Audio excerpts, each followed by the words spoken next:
वाहिगुरु जी का खालसा वाहिगुरु जी की फतेह। सुखमनी साहब की 16वीं अष्टपदी में गुरु साहब ने निरंकार के रूप के बारे में बताया है कि वह कैसा है और हम उसे कैसे देख सकते हैं।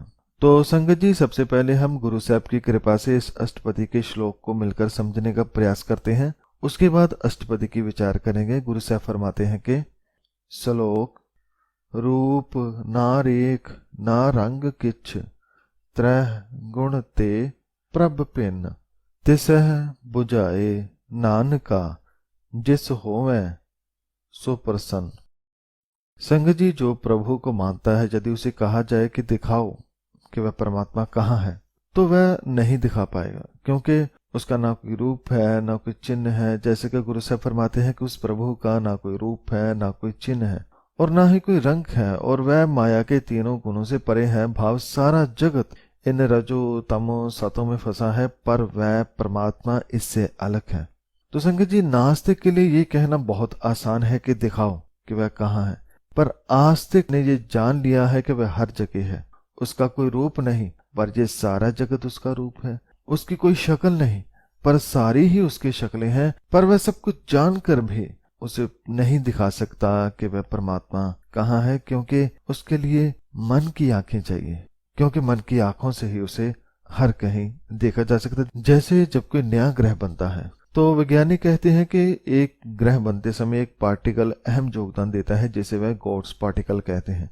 ये पार्टिकल बहुत कम समय के लिए दिखाई देता है, इतना कम कि उसे कैद कर पाना बहुत कठिन है। यदि वह उसका सही से पता लगा सके तो वह जान सकते हैं कि कोई ग्रह कैसे बनता है। तो जिस तरह से कोई विज्ञानी उस परमात्मा को बाहर खोजता है, धार्मिक लोग उसे अपने भीतर खोजते हैं, और जो खोजता है वह पा भी लेता है, उसे जान भी लेता है। उसे यह भी पता चल जाता है कि वह हर तरफ है, उसके सिवा यहाँ कोई और नहीं है। नानक, परमात्मा स्वयं उसको समझाता है, जिस पर वह स्वयं प्रसन्न होता है। भाव जो खोजता है वह जान भी पाता है, और फिर वह ये भी बात जान जाता है कि उसे जान पाना भी उसी के कारण हुआ है। उसने स्वयं ही अपने आप को सामने प्रकट किया है, उसने स्वयं ही दर्शन दिया है। तो संगत जी, इसी श्लोक को अष्टपदी में और विस्तार से गुरु साहब समझाते हैं कि अष्टपदी अविनाशी प्रभ मन में राख मानुख की तू प्रीत त्याग। गुरु साहब फरमाते हैं कि उनके पीछे मत जा जिनके पास ज्ञान की कुछ बूंदें हैं, और वह बूंदें भी विकार से भरी हैं, बल्कि उनके पास जा जो ज्ञान का समंदर है। तो उसके पीछे मत जा जो नाश हो जाने वाला है, बल्कि उसके पास जा जो अविनाशी प्रभु है, जो कभी नाश होने वाला नहीं, जो सदा रहने वाला है। ऐ मन, उसे मन में बसा, उससे प्रेम कर, क्योंकि तिस ते परै नाही किछ कोय सर्ब निरंतर एको सोय। क्योंकि सभी जीव, मनुष्य, जगत, हर कोई उसके अंदर है। वह सर्व निरंतर है। भाव एक रस सब में है। ऐसा नहीं किसी में कम है किसी में ज्यादा, नहीं, वह सभी में है, हर एक में है, और उससे बाहर कोई भी जीव नहीं, उससे परे कुछ भी नहीं। जैसे समंदर के अंदर सब मछलियां हैं, ऐसे ही परमात्मा एक समंदर की तरह है, जिसमें हम सब हैं, सारा जगत है, सारे ब्रह्मांड हैं, उससे बाहर कुछ भी नहीं। इस समंदर का ना कोई किनारा है ना कोई अंत है। और परमात्मा संगत जी हर किसी में बस कर चुपचाप नहीं बैठा, बल्कि आपे बिना आपे दाना गहर गंभीर गहीर सो जाना। बल्कि वह बिना भाव देखने वाला, देखभाल करने वाला, और दाना भाव दाता, दाते देने वाला है। जिसने ये सब बनाया है वह उसकी देखभाल भी करता है, उन्हें समझता भी है। संगत जी, इस जगत में बहुत सारे ऐसे ग्रह हैं जहां पर इतनी जहरीली गैसें हैं कि वहां पर रह नहीं सकते, लेकिन वह ग्रह इतने जहर के बावजूद भी जिंदा हैं, क्योंकि उसे चलाने वाला, देखने वाला प्रभु है। हमारे लिए हो सकता है कि कोई गैस जहरीली है, पर वह किसी और के लिए वरदान भी हो सकती है। तो हमारी सोच अभी बहुत छोटी है, लेकिन उस परमात्मा की सोच बहुत ही ऊंची है। वह परमात्मा बहुत ही गहीर है, गंभीर है, सुजान है, अथाह, गहरा एवं परम बुद्धिमान है। इसलिए पार ब्रह्म परमेश्वर गोविंद कृपा निदान दयाल मख संत। इसलिए हे पार ब्रह्म परमेश्वर गोविंद, हे कृपा निधान, हे दया के सागर, हे बख्शनहार, हमें अपनी शरण में ले। हमें भी अपने ज्ञान और प्रेम की कुछ बूंदे दे, हमें भी अपने हुक्म में चलने की बुद्धि दे। संगत जी, जो इतना कुछ अभी बताया उसको सुनने में समझने में बहुत आनंद है, पर मुश्किल ये है कि मन इसे माने कैसे, मन इस तरफ बढ़े कैसे जिसका कोई रूप नहीं, निशान नहीं, उसे कैसे देखे, कैसे मिले। तो ये अष्टपदी हमें समझाती है कि गुरु से मिलो। हमारा गुरु श्री गुरु ग्रंथ साहब जी। तो गुरु से मिलो जिनकी वाणी ही हमें उसका पता बताती है, उससे मिलाती है। इसलिए हमें उस गुरु के चरणों में बार बार नमस्कार करनी है, जो हमें प्रभु के बारे में ना केवल ज्ञान की बातें बताता है बल्कि उससे मिलाता भी है। साध तेरे की चरणी पाऊं, नानक कै मन एह अनराव। अर्थात मैं तेरे साथ जन के चरणों में जाऊं, उन्हें नमस्कार करूं। हे नानक, मेरी तो यही अभिलाषा है। संगत जी, ये पहला बंद था जिसमें गुरु साहब ने समझाया कि अकाल पुरख का कोई रूप नहीं, लेकिन उसे सेवक कैसे हर किसी में हर जगह देख लेता है, इसके बारे में बताया। इसके अलावा जिसके कारण मन को देखना आया गुरु, उसे भी नमस्कार की। और अब दूसरे पद में गुरु साहब परमात्मा के कुछ और रूप जो केवल एक भक्त देखता है उसके बारे में फरमा रहे हैं कि मनसा पूर्ण सरना जोग, जो कर पाया सोई होग। परमात्मा मंशा पूरी करने वाला है और शरणा योग भाव शरण आय की सहायता करने वाला है। और उसका एक गुण यह भी है कि ईश्वर ने जो भी कुछ बनाया उसमें अपना हुक्म लगा दिया। जो कर पाया भाव, जो कुछ ईश्वर ने अपने हाथ से लिख दिया वही होता है, उससे बाहर कुछ भी नहीं होता। संगत जी, हमारे मन में कभी कभी सवाल आता है कि जब सब कुछ पहले से लिखा है तो फिर हमें कुछ करने की क्या जरूरत है, जो लिखा है चलना तो वैसे ही है। लेकिन बात यह है कि जब हमारे पास ज्ञान नहीं होता, हुक्म की समझ नहीं, परमात्मा से प्रेम नहीं, तो जो दुख लिखा है जब वे आता है तो हम दुखी हो जाते हैं, परेशान हो जाते हैं। और इसके अलावा जब कोई बुरा विचार आए, तो जब हमारे मन में ज्ञान नहीं तो हम उस विकार में बड़ी ही जल्दी फंस जाते हैं। लेकिन जो हुक्म को समझ लेता है, जो परमात्मा को जान लेता है, तो जब उसे दुख आता है तो वह उस दुख से दुखी नहीं होता, ना ही उसे कोई दुख, कोई मुसीबत परेशान कर पाती है, ना कोई विकार उस पर हावी हो पाता है, क्योंकि गुरु के ज्ञान से सेवक ने अपने जीवन को श्रृंगार लिया है। वही उसका सुख है और वही उसका आनंद है। हरण परण जा का नेत्र फोर, तिस का मंत्र ना जाने होर। हरण भाव नाश करना या खाली करना, भरण भाव भरना या देखभाल करना, फोर भाव आँख का झपकना। अर्थात वह परमात्मा जो हर शक्ति का दाता है, वह इतना शक्तिशाली है कि वह पलक झपकते ही सृष्टि की रचना एवं विनाश कर देता है। वह इतना शक्तिशाली है। संगत जी, इस धरती का समय केवल यहीं के लिए है। हर ग्रह का अपना अपना समय होता है। कुछ ग्रह ऐसे हैं जहां का एक पल धरती के कई दिनों के बराबर होता है और कुछ ग्रह इसके उल्ट भी होते हैं। तो परमात्मा जो किसी समय या काल में नहीं आता, उसके समय को जान पाना यह हमारे लिए बहुत कठिन है। जिसने सबको बनाया उसे थोड़ा बहुत तो जाना जा सकता है, लेकिन पूरा नहीं। गुरु से फरमाते हैं कि उसके मंत्र को, भाव भेद को कोई नहीं जानता। उसने कैसे ये सब किया और कैसे सब कुछ बना के उसमें बस गया, इसको कोई नहीं जानता। और आनंद रूप मंगल सद जाकै सर्ब थोक सुनिय कर ताक। अर्थात वह निरंकार परमात्मा प्रसन्नता का रूप है एवं उसके घर मंदिर में सदैव आनंद मंगल खुशियां हैं। समस्त पदार्थ उसके घर में मौजूद है। संगत जी, परमात्मा का घर हर कहीं है और हर किसी में है, हम सब में है। और वह प्रसन्नता, आनंद, सारे गुणों के पदार्थ हम सब में है और हमें इन्हें पाना है।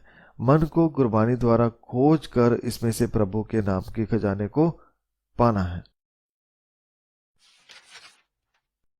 राज महराज, जोग मह जोगी, तप मह तपीसर, गृहस्थ मह भोगी। यदि हमें कोई बड़े से बड़ा राजा ढूंढना हो तो वह कौन है? वह वाहिगुरु।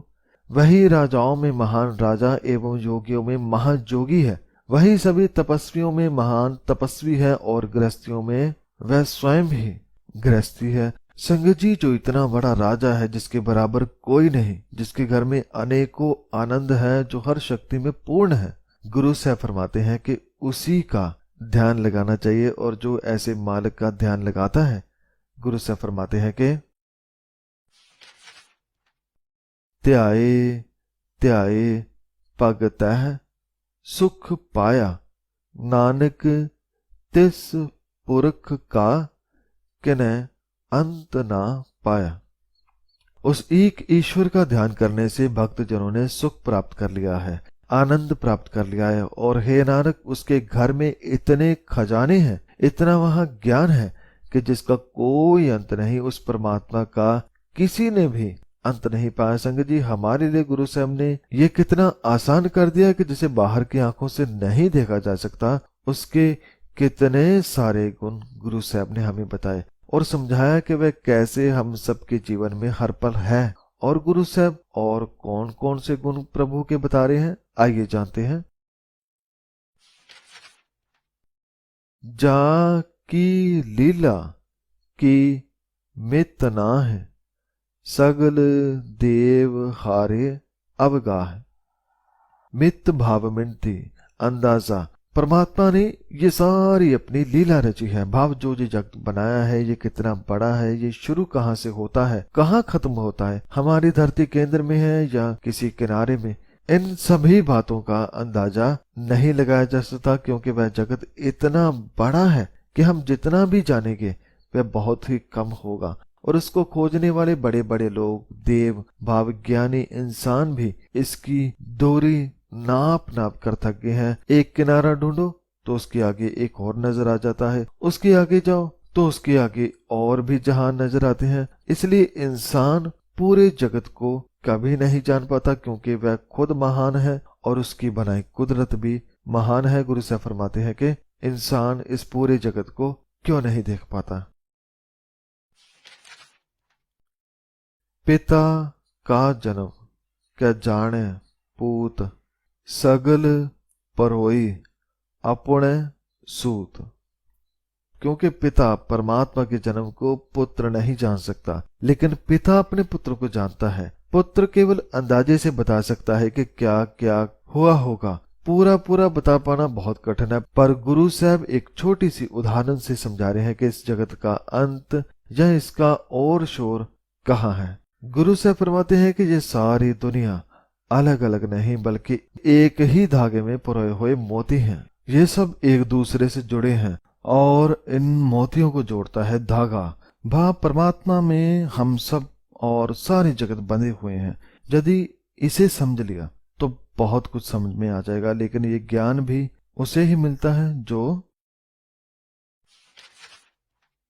सुमत ज्ञान ध्यान जिन दे जन दास नाम त्यावह से। वही सेवक दास उसके नाम का ध्यान करते हैं जिन्हें प्रभु खुद सुमति ज्ञान एवं ध्यान प्रदान करता है। अर्थात इस ज्ञान को पाने के लिए हमें अपना आत्मिक स्तर गुरु की वाणी से बढ़ाना होगा, ताकि हम उसकी नजर में आ सके, उसकी कृपा के पात्र बन सके और जो नाम हम स्मरण करते हैं उसमें समा सके। पर जो इस तरफ नहीं चलते हैं उनका क्या होता है। तह गुण मह जाको परमाए, जन्म मरै फिर आवे जाए। ये माया के 3 गुणों में फंसे रहते हैं। भाव कभी अच्छे बन गए, कभी बुरे, और कभी बहुत बुरे। भाव विकारी हो गए, और जो विकारी अवगुणों से भर गया वह जीवन की राह में भटकता ही रहता है। उसे परमात्मा के हुक्म की समझ ही नहीं आती। वह केवल जीवन को सारी उम्र कोसता ही रहता है, और विकारी जीवन के कारण जन्मता मरता रहता है, आता जाता रहता है। भाव तीनों गुणों में फंसा रहता है। कभी रजोगुनी हो जाता है भाव, कभी दान पुण्य करने लग जाता है, कभी तमोगुनी बन गया भाव, लोभ कर लिया, क्रोध कर लिया, कभी सतोगुनी हो गया भाव, बहुत धार्मिक हो गया। तो इनमें ही हम सब फंसे रहते हैं, कभी मरते हैं, कभी जीते हैं। पर जो इनसे ऊपर उठ जाता है वह समझ जाता है कि ऊंच नीच तिसके स्थान, जैसा जनावे तैसा नानक जान। वह समझ जाता है कि चाहे कोई नीच तमोगुनी है या कोई ऊंच है भाव रजो या सतोगुनी है, कैसा भी मन कोई क्यों ना हो, वह परमात्मा हर एक में है। ऐसा नहीं कुछ बुरा है उसमें, नहीं नहीं, वह तो हर एक में है, होता सब में है, लेकिन जानता कोई कोई है। जैसे हवा है, हर किसी को मिलती है, ऐसे नहीं कोई इंसान बुरा है तो उसे नहीं मिलेगी, सबको मिलेगी। पर इस हवा की कदर कोई कोई करता है, उसे संभालता कोई कोई है, उसे साफ रखने का या उसकी अहमियत को जीते जी पहचानने वाला कोई कोई ही होता है। ऐसे ही परमात्मा को जानने वाला कोई विरला ही होता है। चाहे वह हम सबके अंदर मौजूद है, पर फिर भी हे नानक, जैसी सूझ वह देता है वैसे ही सूझ वाला प्राणी बन जाता है। भाव ये समझ भी परमात्मा ही देता है कि वह हम सब में है। तो संगत जी, इसके बाद चौथे पद में गुरु साहब फरमाते हैं कि वह एक है फिर भी सब में है, ये कैसे है और एक भक्त इसे कैसे देखता है। उसके बारे में गुरु साहब फरमाते हैं कि नाना रूप नाना जा के रंग, नाना पेख करह एक रंग। भक्त देखता है कि उसका कोई रूप नहीं, पर फिर भी उसके अनेकों ही रूप हैं। वह देखता है कि हम सब उसका ही रूप हैं, ये जगत सारा उसका ही रूप है, और उसका कोई रंग नहीं, पर फिर भी उसके अनेकों ही रंग हैं, उसके अनेकों ही वेश हैं, पर वह है एक। वाह, कितनी प्यारी बात गुरु साहब फरमाते हैं कि जितना भी कुछ दिखाई देता है वह सारे लाखों करोड़ों लोग, ये जगत, ये अरबों तारे, ये सब अनगिनत हैं, अनेक हैं। पर मन की आंखों से देखो कि यह सभी एक ही हैं, एक से ही बंधे हैं। और नाना बिद कीनु विस्तार प्रभ अविनाशी एकंकार। नाना का जहां अर्थ है अनेक, अर्थात इस जगत को कई विधियों से बनाया और इसका विस्तार खुद प्रभु ने किया है, और ये सारे जगत बनाकर सब में वह खुद बस गया है। ये जो भी बनाया हुक्म में बनाया, सबकी उम्र है, पर जिसने बनाया एकंकार ने, निरंकार ने, उसकी कोई उम्र नहीं, वह कभी नाश होने वाला नहीं, वह सदा रहने वाला है और सब में समाया हुआ है। नाना चलत करे खिन माह, पूर रहियो पूर्ण सब ठाए। नाना चलित भाव अनेकों चलित तमाशे परमात्मा एक क्षण में कर देता है। जैसे एक पल में ब्रह्मांड को जन्म दिया, वह समय एक पलक झपकने जितने समय का था, और ऐसे खेल परमात्मा करता ही रहता है। पर इस एक परमाणु से, एक शब्द से जो ये जगत बना, वह उससे अलग नहीं हुआ। जैसे बीज से पेड़ अलग नहीं, ऐसे ही पूर्ण प्रभु समस्त स्थानों पर समा रहा है, वही हर जगह है, उसके सिवा यहां दूसरा और कोई नहीं। नाना विद कर बनत बनाई, अपनी कीमत आपे पाई। आज विज्ञानी ढूंढते हैं कि इस जगत की रचना कौन से तरीके से हुई। यहाँ पर गुरु साहब एक भेद की बात बता रहे हैं जो उनके काम आ सकती है कि जगत की रचना एक तरीके से नहीं हुई। जैसे कि गुरु साहब फरमा रहे हैं कि एक अंकार ने अनेकों विधियों से सृष्टि की रचना की है।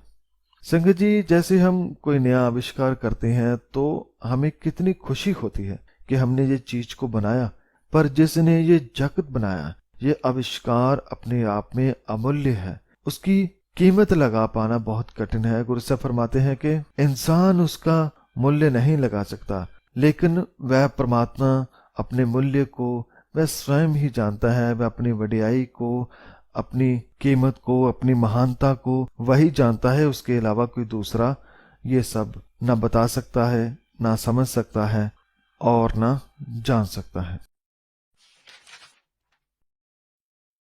सब घट तिसके, सब तिसके ठाओ, जप जप जीवै, नानक हर नाम। चौथे पद के अंत में गुरु साहब फरमाते हैं कि ये सारे घट, सभी मन, सभी देश, सभी जगत उसके ही हैं। मैं उस परमात्मा के नाम को ही जप जप कर जीता हूं। मैं उसका ही नाम जपता हूं, ध्यान करता हूं। तो इसके बाद पांचवा बंद शुरू होता है। इसमें हमारा एक सवाल हल होता है, जो कुछ साथी पूछते हैं कि नाम क्या होता है। तो गुरबानी में नाम के बहुत सारे अर्थ हैं। उनमें से एक अर्थ है परमात्मा। भाव जहां पर गुरु साहब ने प्रभु, हरि, अल्लाह, अकाल पुरख ऐसे किसी भी नाम को नहीं लिखा, वहां केवल नाम लिख दिया। जैसे कि अगले पदे में गुरु साहब फरमाते हैं कि नाम के तारे सगले जंत, नाम के तारे खंड ब्रह्मंड। धारे भाव आश्रय या टिकाए हुए। अब इसके अर्थ चाहे नाम लगाकर करें या परमात्मा, एक ही बात है। जैसे ईश्वर ने ही समस्त जीव जंतुओं को सहारा दिया हुआ है, या फिर नाम ने ही समस्त जीव जंतुओं को सहारा दिया हुआ है। यहाँ पर नाम का अर्थ प्रभु परमात्मा है। उसके सहारे सारे खंड ब्रह्मांड टिके हुए हैं। और नाम के तारे सिमृत वेद पुराण, नाम के तारे सुनन ज्ञान ध्यान। ईश्वर ने स्मृतियों, वेदों एवं पुराणों को सहारा दिया हुआ है, और ईश्वर के सहारे ही, नाम के सहारे ही प्राणी ज्ञान की बातें सुनता है, उन पर सुरती लगाता है। ये सब नाम के सहारे भाव परमात्मा के सहारे होता है। एक वही है जो ज्ञान दे भी रहा है, और एक वही है जो समझा भी रहा है। एक वही है जो उसमें सुरती भी लगा रहा है। उसके सिवा यहां दूसरा और कोई नहीं। नाम के तारे आकाश पाताल, नाम के तारे सगल आकार। एक परमात्मा के आश्रय से ही सारा जगत बना। परमात्मा के सहारे ही आकाश बने, पाताल बने, लाखों ब्रह्मांड बने, और केवल जगत ही नहीं, सभी आकार, सभी शरीर भी उसके आश्रय से ही हैं। उसकी जोत से ही सारा जगत जगमगा रहा है। एक वही है जिसके कारण हम सब जी रहे हैं। नाम के तारे पुरियां सब पवन, नाम कै संग उदरे सुन श्रवण। नाम के सहारे ही सारे भवन टिके हुए हैं, सब नगर टिके हुए हैं। नाम के आश्रय ही सारे जग बसे हुए हैं। और जो जीव नाम से जुड़ता है, भाव जो भी मन परमात्मा से जुड़ता है, नाम की संगत करने एवं कानों से उसको श्रवण करने से मनुष्य पार हो जाता है, वह विकारों से बच जाता है। संगत जी, प्रभु में, उसके गुणों में, उपदेशों में बहुत ताकत होती है। वह मन के सभी विकारों व रोगों को ठीक कर देती है। कर कृपा जिस अपने नाम लाए, नानक चौथे पद मह सो जन गत पाए। अर्थात जिस पर प्रभु कृपा धारण करके अपने नाम के साथ मिलाता है, हे नानक, वह मनुष्य माया के 3 गुणों के असर से ऊपर उठकर चौथे तल पर पहुंचकर ऊंची आत्मिक अवस्था प्राप्त कर लेता है। भाव जैसे परमात्मा 3 गुणों रजो तमो और सतो से परे है, ऐसे मन गुरबानी से जोड़कर परमात्मा का नाम जप कर प्रभु के उपदेशों को ग्रहण करके चौथे पद में वह भी पहुंच जाता है, जहां पर मन सहज में रहता है। तो संगत जी, ये था 5वां पद। अब अगले पद में गुरु साहब परमात्मा का सत्य रूप बयान कर रहे हैं। जैसे कुछ लोग कहते हैं कि ये जगत झूठ है, सब छलावा है, पर नहीं। गुरु साहब फरमाते हैं कि रूप सत्य जाका सत स्थान, पुरख सत्य केवल प्रदान। इस अष्टपदी के श्लोक में गुरु साहब ने फरमाया था कि परमात्मा का कोई रूप नहीं, कोई रंग नहीं, सभी उसके रूप हैं, हम सभी उसके रंग हैं। और गुरु साहब यहाँ पर फरमाते हैं कि ये जगत ही उसका असल रूप है, वह हर किसी में है। और ये बात सत्य है। और ना केवल भगवान का रूप सत्य है, बल्कि उसका निवास भी सत्य है। भाव वह हर किसी में है, हर स्थान पर है। और केवल वही एक सत्य पुरुष है, वही अकाल पुरुष है, वह सत्य नाम है जो सबका प्रधान है, जो सबके ऊपर है, जो सबसे महान है। करतूत सत्य सत्य जा की बाणी, सत्य पुरख सब माह समाने। इतना ही नहीं, उसके सभी कार्य भी सत्य हैं, भाव उसके कर्तव्य सत्य हैं, और उसकी वाणी भी सत्य है। पर वे वाणी है कहाँ? वे वाणी हम सभी के अंदर है, वह हर किसी में है, उसके बोल सब में है, सुनते सब हैं, पर मानता कोई नहीं, मानते केवल अपने मन की हैं। इसलिए हम सदा हारे हुए रहते हैं, किसी की भी बात में आकर उस परमात्मा की बात को ठुकरा देते हैं। इसलिए संगत जी, आत्मा की आवाज को ठुकराना छोड़ दीजिए। सत्य कर्म जा की रचना सत्य, मूल सत्य सत्य उत्पत्त। सत्य स्वरूप परमात्मा के कर्म भी सत्य हैं, उसकी रचना भी सत्य है, पूर्ण है, वह अधूरी नहीं। ऐसा नहीं कि उसने कुछ अधूरा बनाया है, नहीं, उसने तो सब कुछ बनाया, पूरा ही बनाया। काश हम इस बात को समझ पाए कि उसकी बनाई कुदरत में हर कोई पूरा है, बराबर है। ये तारे भी उसका हिस्सा हैं, छोटे छोटे पौधे और कीड़े मकोड़े भी इसमें शामिल हैं। उसने तो सबको बराबर रखा, पर एक हम ही हैं जो ऊंच नीच भेदभाव करते हैं। उसने तो सब कुछ बराबर ही बनाया था, पूरा ही बनाया था। गुरु साहब फरमाते हैं कि जो कुछ उससे उत्पन्न हुआ है वह सब कुछ सत्य है, इसमें कुछ भी झूठ या अधूरा नहीं, वह पूरा है। इसलिए सब कुछ पूरा ही बनाया है, कुछ भी कम नहीं बनाया। सत्य करणी निर्मल निर्मली, जिसह बुझाए तिसह सब भली।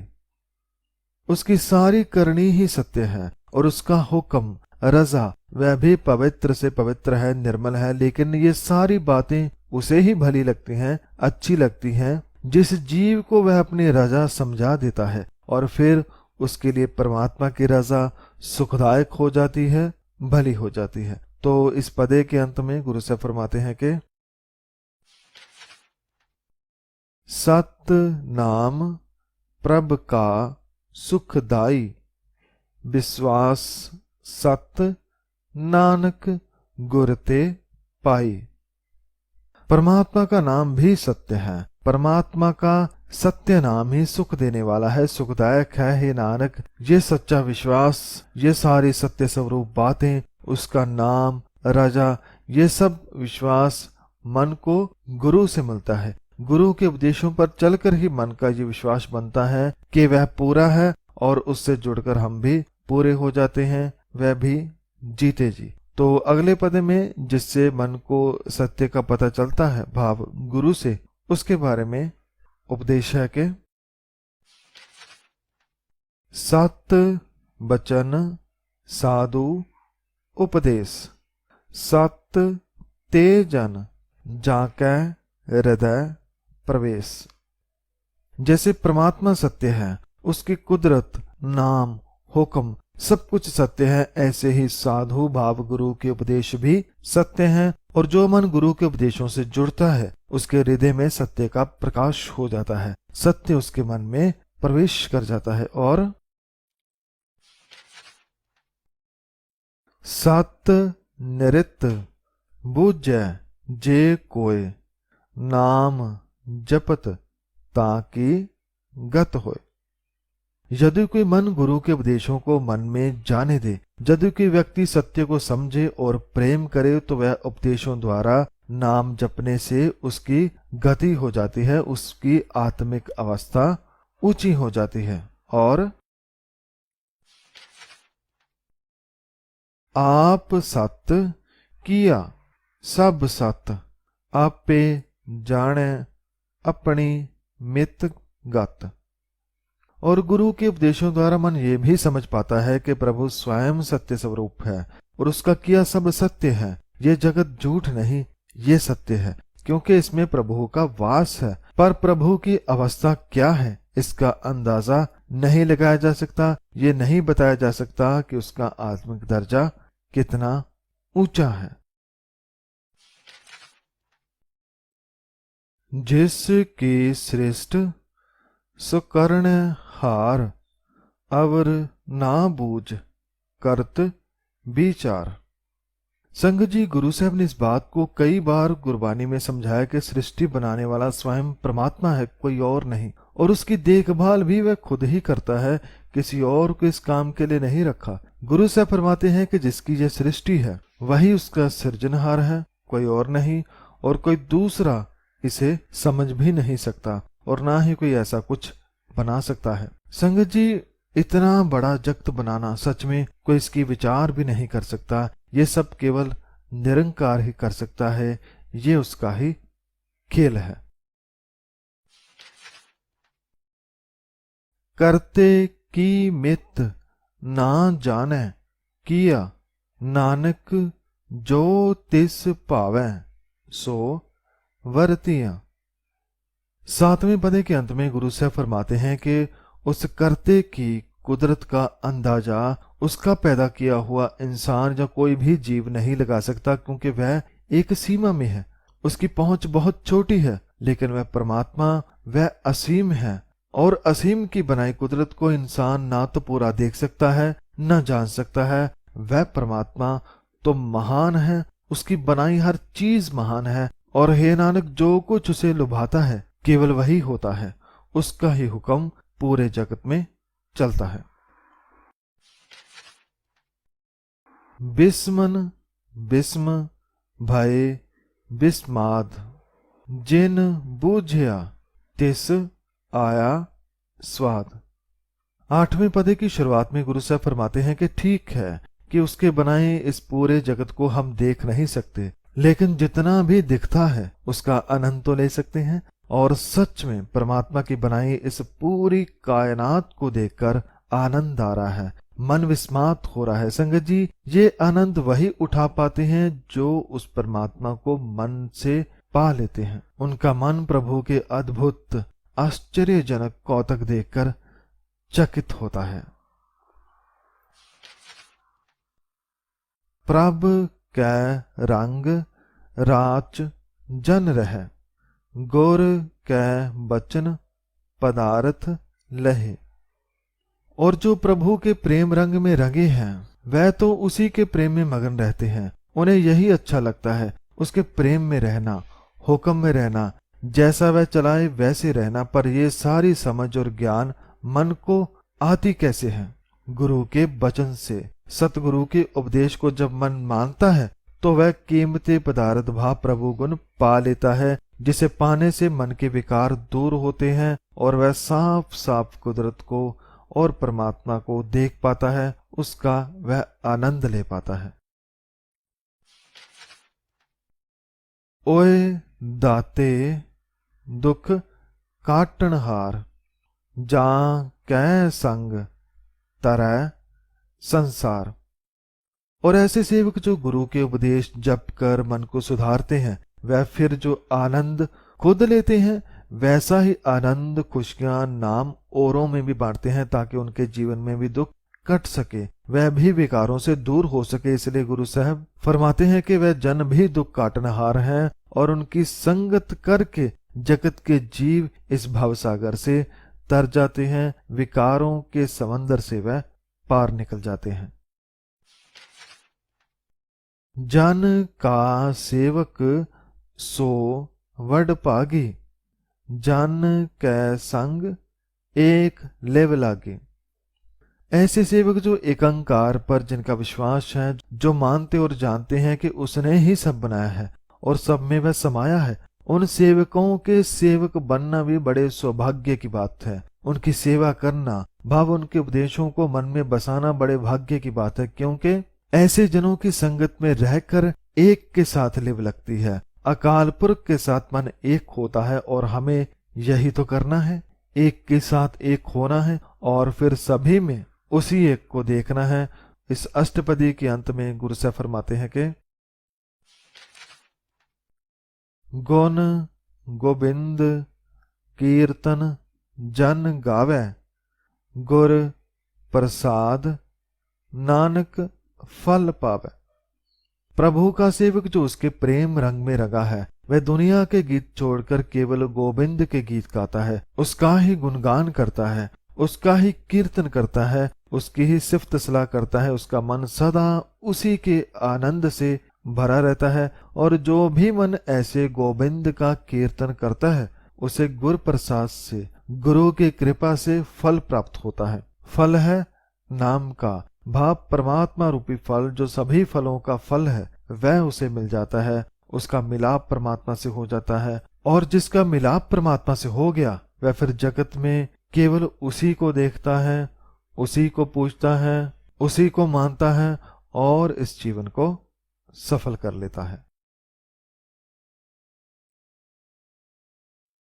तो संगत जी, ये थी 16वीं अष्टपदी जिसमें गुरु साहब ने परमात्मा के बारे में बताया कि वह कैसा है। भाव ना उसका कोई रूप है न रंग है।